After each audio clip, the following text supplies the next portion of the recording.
Shalom saudara-saudara yang terkasih, kita berjumpa lagi dalam Renungan Light of Revival pada kesempatan pagi ini. Firman Tuhan yang kita belajar pagi hari ini, kita membacanya dari Lukas pasal 14 ayat yang ke-26. Lukas pasal 14 ayat yang ke-26. Jikalau seorang datang kepadaku dan ia tidak membenci bapaknya, ibunya, istrinya, anak-anaknya, saudara-saudaranya laki-laki atau perempuan, bahkan nyawanya sendiri, ia tidak dapat menjadi muridku. Tema firman Tuhan untuk kita pagi ini adalah iman yang sejati melahirkan buah yang benar. Nah, saudara-saudara yang terkasih di dalam Yesus Kristus, memang tidak bisa dihindari dalam kenyataan hidup kita bahwa banyak orang-orang yang mengaku mengikut Kristus, banyak yang mengaku mereka datang kepada Kristus dan mau percaya kepada Kristus, sehingga di dalam gereja, di dalam persekutuan, banyaklah orang-orang yang mengaku Kristen itu. Tetapi saudara-saudara, kalau kita melihat fakta, kalau kita mau melihat buah dari hidup kita, tentu tidak sesuai dengan pengakuan kita. Justru itulah saudara-saudara, Kristus di sini memberikan satu ketegasan bagi kita. Jikalau seorang datang kepadaku, harus membenci bapaknya, ibunya, saudara-saudaranya laki-laki atau perempuan, atau bahkan dirinya sendiri. Nah, apa yang dimaksud di sini dengan ayat ini, saudara-saudara, bahwa kalau kita mau melihat lebih jauh bahwa yang dimaksud dengan membenci di sini artinya kita harus meninggalkan perbuatan-perbuatan dosa. Kita harus meninggalkan hal-hal yang tidak berkenan kepada Tuhan, yang melanggar perintah-perintah Tuhan. Artinya di sini bahwa kita tidak boleh menghargai, menghormati ayah kita, ibu kita, saudara-saudara kita, anak-anak kita melebihi daripada kita menghormati atau melayani Tuhan. Kira-kira itu yang dimaksud oleh ayat ini.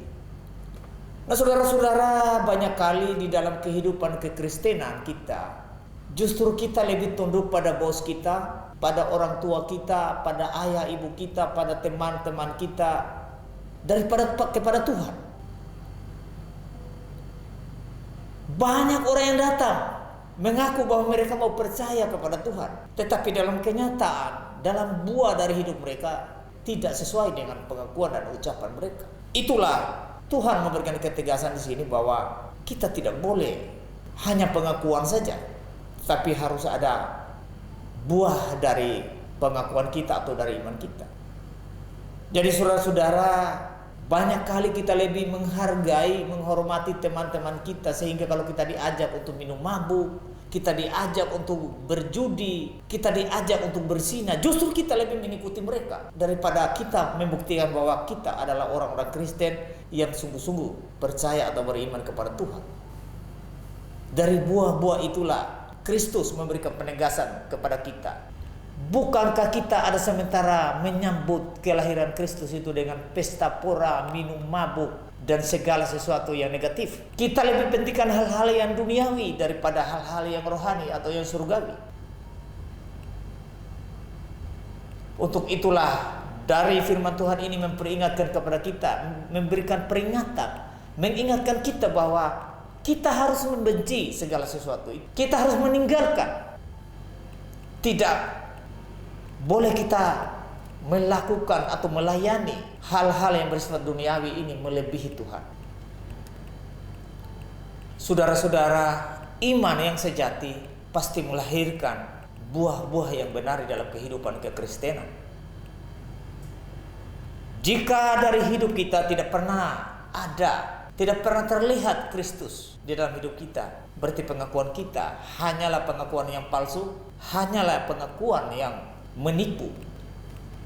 Untuk itu saudara-saudara, jika kita sudah mengaku, bahkan kita menyadari bahwa kita ini adalah manusia yang berdosa, yang hanya dengan iman kepada Kristus kita selamat dalam pengakuan kita, tetapi dalam bukti hidup kita hari-hari justru bertentangan. Itulah yang ditegaskan oleh Kristus di sini bahwa kita harus meninggalkan itu. Sehingga dari hari ke hari, di dalam pelayanan kita, di dalam hidup kita, di dalam aktivitas kita harus terlihat ada Kristus. Nah, karena itu saudara-saudara, jika saudara adalah Kristen-Kristenan saja, jika saudara hanya beriman kepada Kristus hanya dalam dunia jasmani ini saja, pada pagi hari ini saya ajak saudara, sadarlah bahwa saudara manusia yang harus binasa masuk neraka tanpa beriman kepada Kristus. Karena itu, marilah sungguh-sungguh kita menghadapi Natal tahun ini yang tinggal beberapa waktu lagi kita memperingatinya. Marilah menerima Dia sebagai Tuhan dan Juru Selamat. Tanpa Kristus, semua kita pasti binasa masuk neraka. Hanya satu-satunya iman kepada Kristus saja sebagai jalan kepada keselamatan itu, baru kita diselamatkan. Tidak ada usaha, tidak ada amal dan bakti apapun yang kita lakukan yang dapat menyelamatkan kita. Hanya iman kepada Kristus. Tetapi saudara, jika saudara sudah mengaku beriman kepada Kristus, buktikanlah iman itu lewat perbuatan-perbuatan kita di dalam kehidupan yang masih tersisa ini, supaya kita jangan lagi memprioritaskan segala sesuatu, mentuhankan segala sesuatu, sehingga akhirnya kita akan binasa pada saat panggilan sudah datang. Biarlah firman Tuhan pada kesempatan pagi ini boleh menyadarkan kita, memberikan keteguhan untuk iman kita, sehingga kita dapat diselamatkan lewat iman dan dibuktikan dengan perbuatan-perbuatan kita di dalam hari-hari hidup kita. Mari kita berdoa. Bapa Surgawi, terima kasih atas kesempatan indah sekali lagi. Biarlah firman Tuhan yang sangat singkat yang kami belajar ini boleh memberkati kami, sehingga ketika kami datang kepada Kristus sungguh-sungguh karena iman, bukan karena kami hanya ikut-ikutan saja.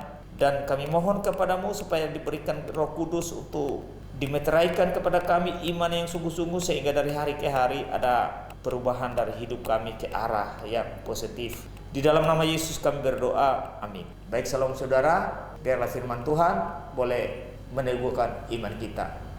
Salam.